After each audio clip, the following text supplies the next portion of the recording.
We want to welcome everyone today to our presentation of ins and outs using simulation to teach bovine artificial insemination. Thank you for taking the time with us today.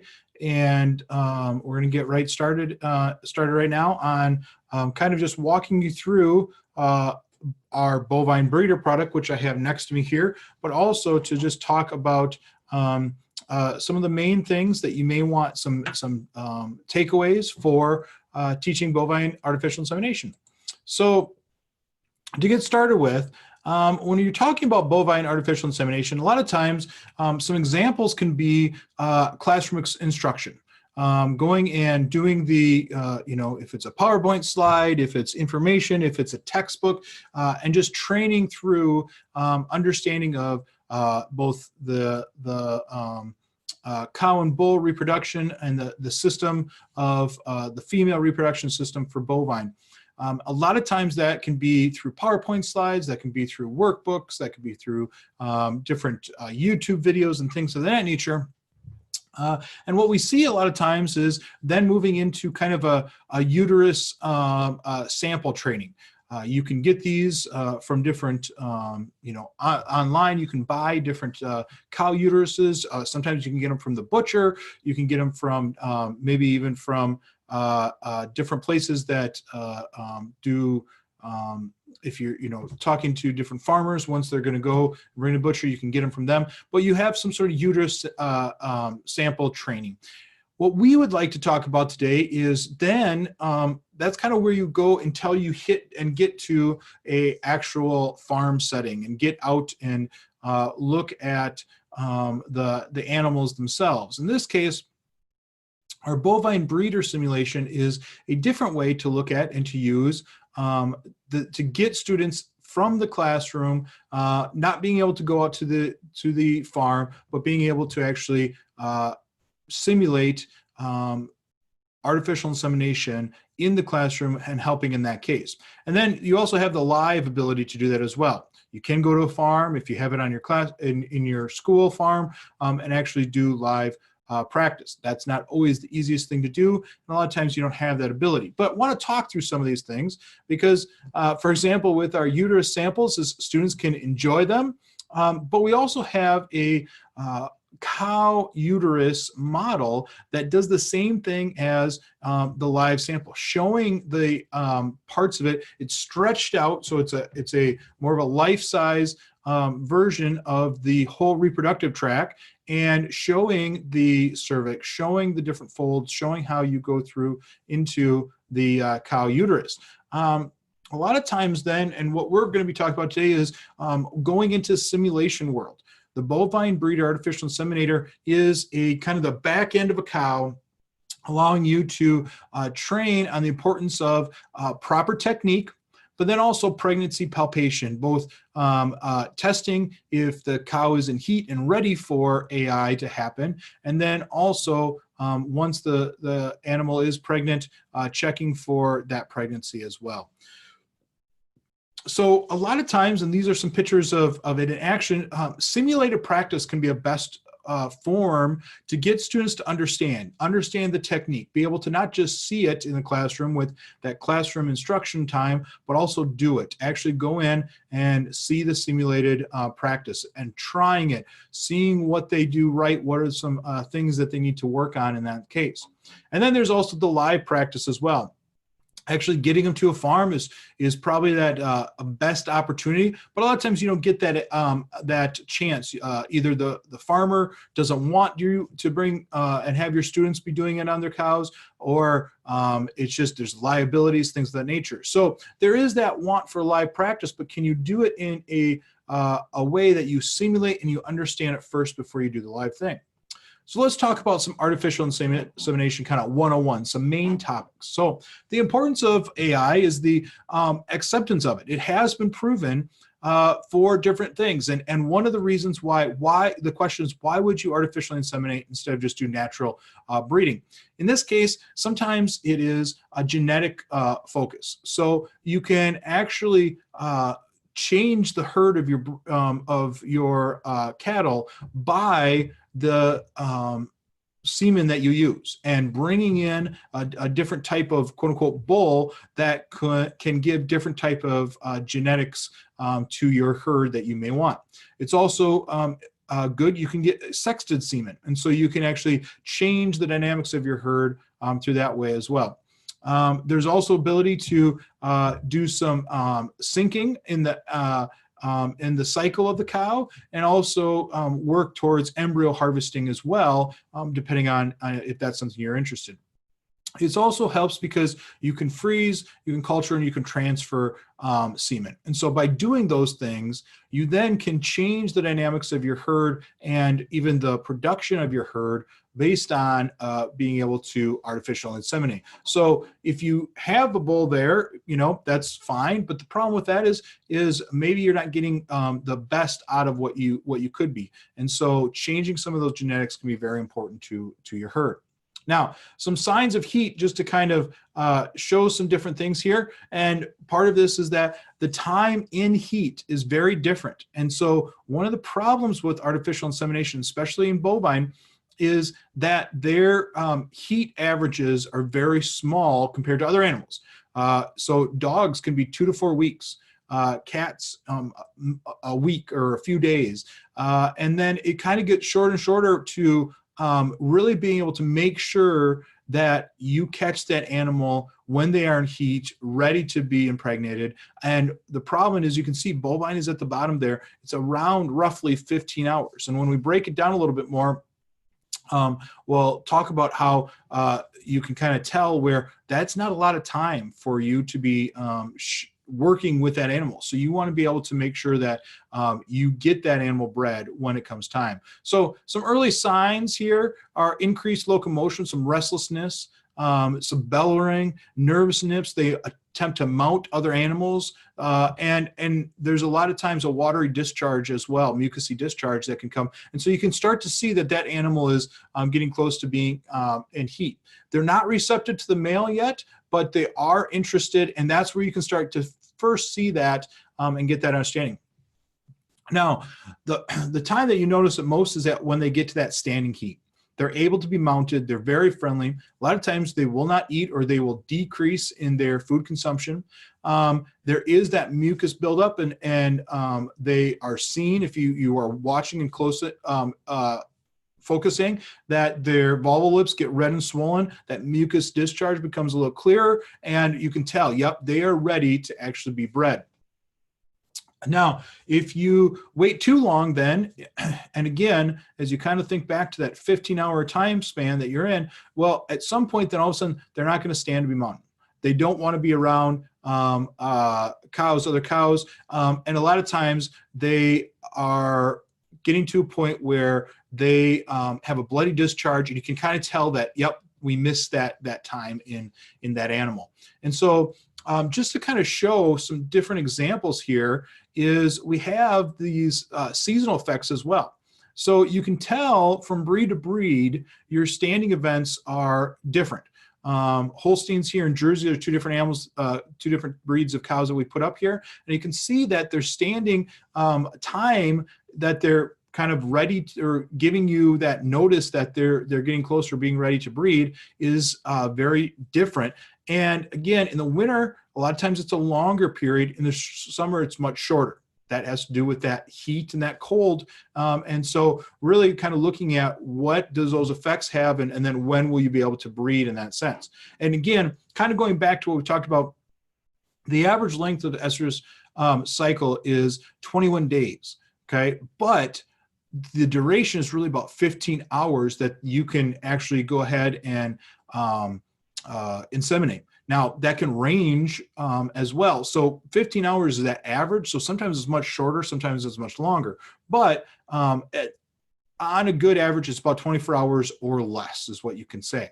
Now, if you look at that, that means that you have to understand what you're doing. You have to be aware of what that cow is, when it's in heat, when it's ready to be bred, but also you have to understand the cycle and how it works. And so just to kind of show here, what we have included here is this is kind of the cycle that the cow will have, where the ovary is becoming ready to, is getting into heat, and it's ready to, it has a follicle, but it's not in that CL or the corpus luteum stage yet. You get into that day 4, 5, 9, and 10, and 12. Now you're into that kind of area where, yes, we're getting closer to actually being ready to breed that animal. And so we have a CL1, CL2, and it's not until about day 18 where 16, 18, someplace in there, you're ready to actually breed, to artificially inseminate. And so you have to really be aware of what you're doing with the animal and when is it ready to actually be bred. So this is very important. We'll talk about that in a little bit, about when it's ready to bred and making sure that you know if it is ready to be bred when you're actually doing. So let's talk about some of the artificial insemination procedures. So again, our Bovine Breeder is an insemination simulator. It gives the opportunity to actually do the correct technique of artificially inseminating, and I'll be showing you that in just a little bit here. So this is an example. This is off of a Twitter account where we were able to see students doing this in the classroom, gaining the understanding of doing it correctly before they would actually do the real thing.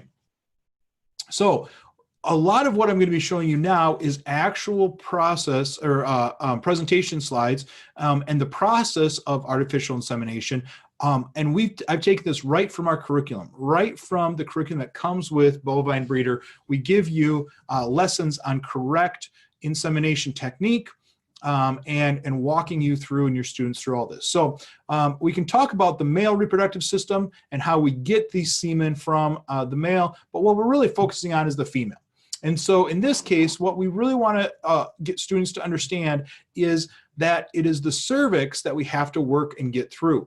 In this case, you can move up to the cervix pretty well, but the cervix is kind of that gatekeeper for any type of bacteria, any type of foreign object, or any type of liquid to get through into the uterine horns and then ultimately to the ovaries. So in this case, you have to make sure you can get through the cervix. And when you go inside and you're actually looking for that in the, when you're doing AI, you have to be looking for, and it's the cervix that is kind of a different feel than the rest of the reproductive tract that you're looking for, that will help you to understand and be able to then manipulate through to get to where you need to go. So the big thing here that students need to know is semen is deposited into the uterine body, and it reaches the oviducts pretty quickly.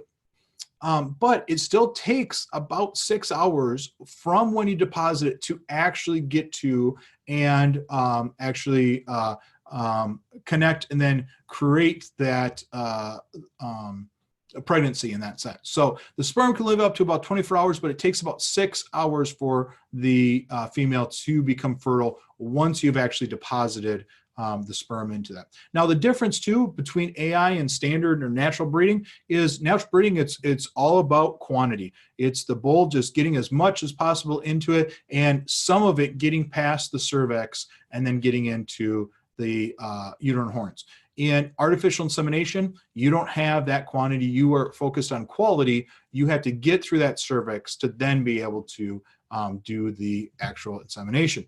So now in this case here, another focus just to have your students kind of think about is the semen deposit by trained inseminators here. That when you do this, one of the things that you can look at, and this is results of studies, that where you deposit the semen is very important. If you put it in the uterine body, it then has the ability to go down both uterine horns. So that is where you're going to be the most successful. If you just put it in the cervix, someplace in the cervix, some sperm will be able to get through, the semen will be able to get through, and that does have an opportunity. If you just put it in one or the other uterine horns, what will happen a lot of times is that it may be the wrong place for you to be depositing that sperm. The ovary that is ready, maybe the CL3 might be on the other side. And so it's not as effective. So you want to make sure you're putting it in the uterine body. So these are all diagram sheets right from our curriculum. In the pink here is our tract that you're going to want to go through, the reproductive tract. Above is the anus, where you're going to actually put your arm in and go in. And so locating this, the tract, it can be over to one side. Usually it is kind of over on the right side, sometimes more than it is on the left side, but it is going to be in this region here and kind of in the opening right inside of the pelvic area there. So in this case, you are going to want to reach in with your hand. There is going to be feces there, and you're going to want to manure that. You're going to want to move out of the way, either by moving out or going underneath it, so you are aligned on the bottom of the rectum. You're going to want to then reach in when you put the pipette, the AI pipette, into the cervix and kind of feel it along, make sure that it is where you want to be. In this case, you want to be above a kind of around a 45-degree angle as you're pushing through, so then you're not going down into the bladder. You want to make sure you're staying away from that. Then as you go in, you're going to connect and hit the cervix, and wanting to move in through the cervix and then actually go underneath. And you can see that your hand is actually holding that cervix as you go through. Looking then, as you're in the cervix, for the end of the cervix, where you put your finger down, trying to feel the end of that AI pipette or the AI gun, wanting to then make sure that you are in the correct position. After you're there, that is when you can actually feel, and moving back just a little bit here, when I can feel that gun at the very end, that is where I'm going to want to then release the sperm into the uterine body here. And again, the uterine body, as we saw before, is the best place to put it, because then it can go into both sides of the oviduct and into the uterine horn, and then down to the ovaries. So in this case, species that have and use AI, a lot of times dairy cows, beef cows is becoming more and more a big part, swine, and then equine goats and sheep and turkeys and chickens as well, especially in production of those animals. So before we get into proper palpation, I'm going to stop here, and I'm going to just go ahead and show you live how we actually do this. And so I have the Bovine Breeder here in place. And again, what the Bovine Breeder has is it has a cover, so I can actually put the hide over it, but I've opened it up so we can use it as a demonstrator and a teaching piece here. In this case, a lot of times you take the tail and you put that over behind you so it's out of the way. And in this case, you have the rectum here. And what I'm going to do is we have what we call our feces or our fake poop bags here. And what we're going to take those out, because you want to have a nice clean area where when I'm getting my hand in here to be able to come down and look for the cervix. Now, inside here, we have the tract itself. We have the bladder, so you have to be careful that you don't go down in the bladder. That's why in this case you want to stay 45-degree angles and stay right along the top. And then we have the cervix here, where in our model it is clear. This allows you, from a teaching point, to be able to teach how the cervix kind of has 3 rings, and you have to go through the folds and then get into your landing area here, which is at the very end, to be able to see. So in this case, when I have my gun here, you're going to want to go into our the vagina, go across the top, and again, I can feel where I am here. And then as I get a little bit closer, I then can feel that I have hit the cervix. Now in this case here, I have 3 different rings that I have to move and manipulate through. The problem that a lot of students will have is that they will try to jam it in. That can be very dangerous because it can hurt the cervix of the animal. It can ruin it, that they wouldn't be able to be bred anymore. The other side that you have to be careful of is, as you push through, is you may get into a fold, and so you have to back up and then move forward. And when I am done then, if I put my finger on top and I can kind of push down, I can then see and also feel, yes, I have gotten to the right place. And in this case, I then just have to push in, and I have inseminated the animal. All right, now that's just kind of a quick little overview, but there's a lot of different training pieces that you can use with this product with your students to be able to show that, allowing them to be able to do that type of training in that world. Now, that is just the kind of overview of how this product can work and what it actually does. Want to go back then, as we were working before, and talk about proper pregnancy palpation. Another big piece of this, and making sure your students understand, is not only can you artificially inseminate, but if you're doing it at the wrong time, you're wasting time, you're wasting money. So it's very important that you actually do pregnancy checks. And not only pregnancy checks, but also corpus luteum checks to make sure that your animal is ready to be bred. Now, why is this important? Because if you don't do this, if you do this, then you can reduce feed costs, because if they're not pregnant, you don't have to feed them like they are pregnant. You can also tighten your calving season by making sure that they are pregnant or ready to be pregnant. The calving intervals can be tightened so you can have more calves from this cow, or you can return it to service in a quicker amount of time. You can confirm for sales when it's time that, yep, I have this many animals that are pregnant, so then I should have this many calves ready to go. And then also, you should be able to determine what animals are not getting pregnant, why they aren't, and maybe in that sense, get them out of the herd, the breeding herd. And then as soon as you determine if they are pregnant or not pregnant, you should start preparing to do it again. And so that is also important, rather than wasting time thinking that they might be. So in this case here, again, different views, but actually going down and then checking to see if the animal is pregnant. And so what we have is our pregnancy palpation parts that include a corpus luteum 1, 2, and 3. In this case, each time they are getting bigger, and then you can actually see how it is starting to change. So then you can actually go in and palpate as you are looking. And then we also have a fetal development. So a pregnancy, once you have gotten a cow pregnant, you have the 4-week and then an 8 weeks, so you can actually see how that is going to go. So again, our corpus luteum is checking, okay, where are they in this stage? So you can actually put the CL1 into the bovine breeder and have students go in and be able to tell, oh, they're at probably day 4 or 5, they're not ready to be inseminated. Oh, CL2, they're closer to 9, 10, maybe 11, 12. And then, oh, we're ready now in that 14, 15, 16 time frame, because I can feel the corpus luteum. It is probably at a 3. It's time to actually do it. Saving a lot of time and energy in that world.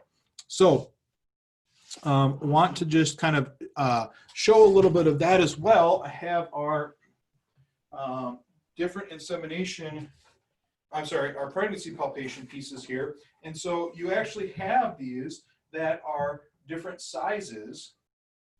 And with each different size, as they get bigger and bigger, you can actually see them, and then you can talk about it. But the great piece of this is you can actually put them, and they actually stick inside here, where you can actually put them into the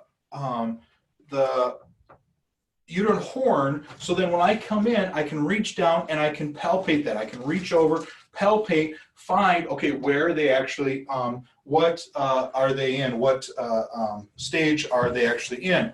Now we also have our 4-week, which is kind of a little bit bigger than a large bean, I guess you could say. And then we have our 8-week as well. These are important, so then you can also tell, okay, put these inside here and then go in and palpate just like you did before. By doing that, it allows you then to be able to say, oh, wow, look, it did work. They are pregnant. Now, what's my protocol for pregnancy? Or it didn't work, and I need to then start again in the insemination process. So fetal development stages, again, what are you feeling for? About 30 to 35 days, you're feeling that embryo there, and it's about a half inch in diameter. So a lot of times it will be in one horn or the other, so making those students go down and feel both horns to see, okay, what is actually going on there. 4 to 5 days, horn with the fetus is somewhat larger, okay? roughly 1 inch. And then at 60 days, you're at about your 8-week period there. And your fetus is now bigger, size of a mouse, and you can see that it is displaced in the abdomen cavity, and so the uterus is starting to change its form and its shape, but you can go down and actually feel, oh yes, there's a little bit different shape. It is now pregnant, it is at that, and so you're moving into that world and making sure that it's good. 9 days, it's starting to get larger, and then it continues on getting larger and larger as you go until you're ready to actually deliver the animal. So again, the Bovine Breeder Artificial Inseminator is something that helps you to get your students to be able to grasp the concepts, understand the technique, do the technique, practice the technique, and then get the whole overall view with when do I need to artificially inseminate? How do I do it? Why do I do it? What's the importance of doing it? And then making sure that, yep, I do it correctly every single time. The great piece about our cervix in the Bovine Breeder is that it actually can be changed, so then every single time a student does it, those rings can be moved, and then it's like a new cervix. It's a different cervix. Just like every cow has a different cervix, our rings can be moved, allowing for different variances, so then students have to work at understanding and getting through that cervix to get to the correct place for artificial insemination. So with that being said, I thank you for your time. If there are any questions, feel free to ask them, or you can go online at realityworks.com and look at our product, see what our product does. We do have videos there. We do have other options there. And so this is there for you to be able to see if this is something that would work for you, as well as our product includes curriculum. It includes teacher guides. It walks through proper technique for the student, and then it comes with all the features that you see here, making sure that students understand proper welding, proper insemination. So with that, I want to say thank you for your time. And if you have other questions, feel free to direct them. You can go right to realityworks.com, or you can email at information@realityworks.com, and love to answer any questions or help you with anything. We'll also be sending this video and any other information that you might need for joining us today. So thank you for your time.